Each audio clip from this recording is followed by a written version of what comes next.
a better way. Learn more at cisco.com/newways. This just in just moments ago, the trustee in the Madoff case of selling the market-making business for up to $15.5 million. Some of that money will go to repay ripped-off investors. This, as Bernie Madoff marks his first month in prison, authorities in the United Kingdom are slowly moving towards pressing charges of their own. At the same time, investigators say Mrs. Madoff picked up $2 million from the UK in the months before Bernie admitted the whole operation was a Ponzi scheme. Here's senior correspondent Scott Cohn. The Madoff case has gone global, with British authorities telling CNBC.com they could bring charges this year against Bernie Madoff's London operation. The Serious Fraud Office in London also confirms to CNBC that Ruth Madoff received $2 million from her husband's London office in November, a month before he was arrested. That's on top of the more than $15 million she withdrew from a Madoff feeder fund in November and December, according to Massachusetts regulators. A spokesman for the fraud office in London tells CNBC the Madoff London operation, Madoff Securities International Limited, played a big role in the operation of Bernie Madoff's fraud. Then there's Peter Madoff, Bernie Madoff's brother and chief compliance officer. He faces a hearing a week from today in a New York State court to try and get his assets unfrozen in a civil suit by a Madoff investor. CNBC has learned the FBI has taken an interest in that case, gathering documents in their investigation of who else might be involved. No comment from any of the defense attorneys in the case. Meantime, Ruth Madoff was reportedly spotted this week in Palm Beach shopping. For CNBC Reports, I'm Scott Cohn. Well, we've said it before this hour at least a couple of times. We decided that we like it. Sex, money, and management.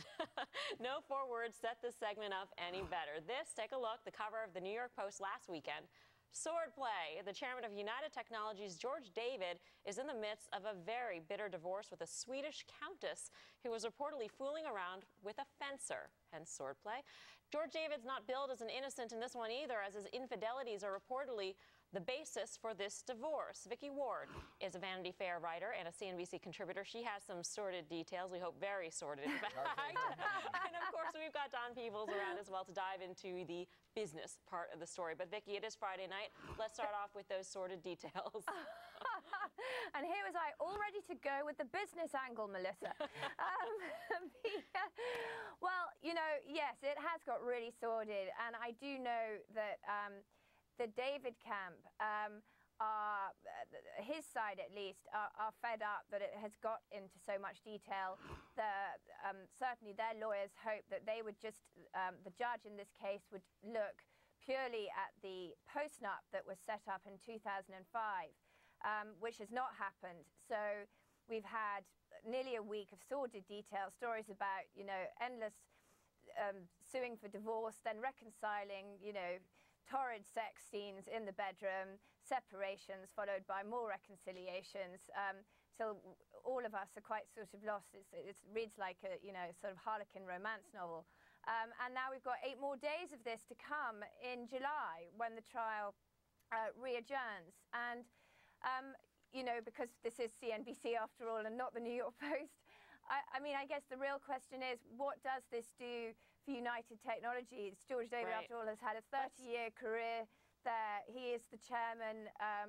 You know, he was voted, I think, you know, one of the top CEOs in America quite recently.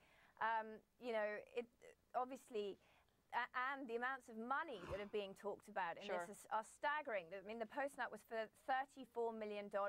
She's asking for $100 million in a climate where, as you know, people are having huge fights about compensation. Vicky, I want to bring in Don Peebles now because, you know, Vicky makes a good point. He's been recognized as an effective chairman, but the fact of the matter is should shareholders be concerned at this point? The stock, after all, is down by 26% in the last 6 months. And yes, there are plenty of stocks out there that are down by that much. But is this yet another distraction as he's trying to get the stock price higher? You know, I think somewhat, but I think people will recognize this. You know, look, there ought to be some sanctity here in privacy.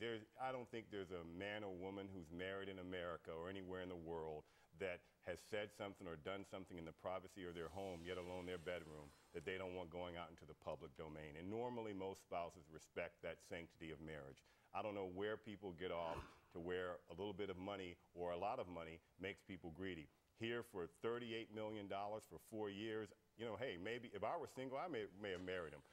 But the fact is that, you know, I don't think it has anything to do with him running his company. Unfortunately, what has happened to American politics is that it has essentially run people who are qualified out of ever seeking public office because they don't want their privacy invaded, and they don't want somebody who has an axe to grind with them to get a microphone and say something. And now we're on our way to the private sector as well, running people out. But maybe, you know, he can add to the company's brand by doing a reality show. It seems to be the way it works after that, you know? And maybe I'm just a bored married guy, but frankly, I don't think I have that kind of backstory. It's up to the board to decide whether this is a distraction.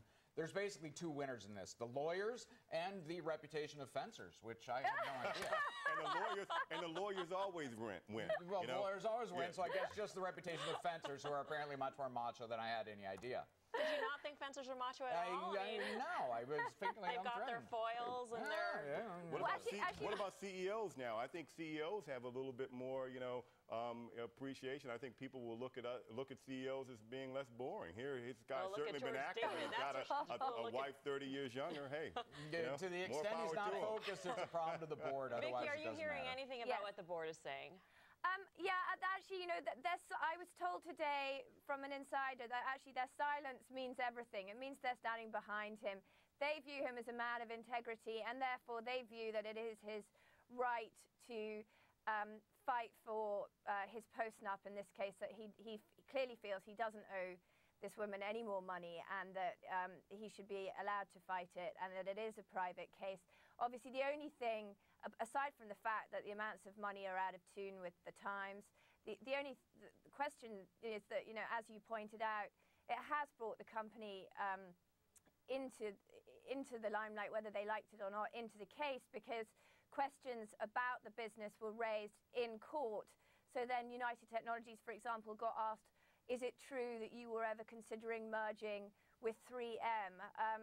Because that was a question that was asked in the court, and it's not something they really wanted to comment on. So, you know, you're quite right to say that, you know, just like men don't want to go into public office for this reason, yeah, the private sector is being affected too. Yeah, I think so. And I think, you know, look, here's a situation where maybe he should try to get the post-nuptial agreement voided out. 4 years for $38 million is an awful lot of money for a person who didn't work, didn't help him make a dime, and maybe had an exciting time in the bedroom. A lot of money. With the fencer. All right. Learned some fencing. Yeah. And wasn't even loyal. Thank you so much. Fun segment. Coming up next, looking ahead at next week, we're talking about the stories you will need to know next week in just 2 minutes. We introduced Hyundai Assurance to let people know we're all in this together, which is why for a limited time, we're now offering Hyundai Assurance Plus. If you lose your income, you can hold on to your car and we'll make your payments for 3 months. And if that's not enough time to work things out, you can still bring the car back with no impact on your credit. Plus now get great deals on new Hyundai CUVs. Hyundai Assurance Plus. It all adds up to a smart time to buy. There are plenty of lawyers out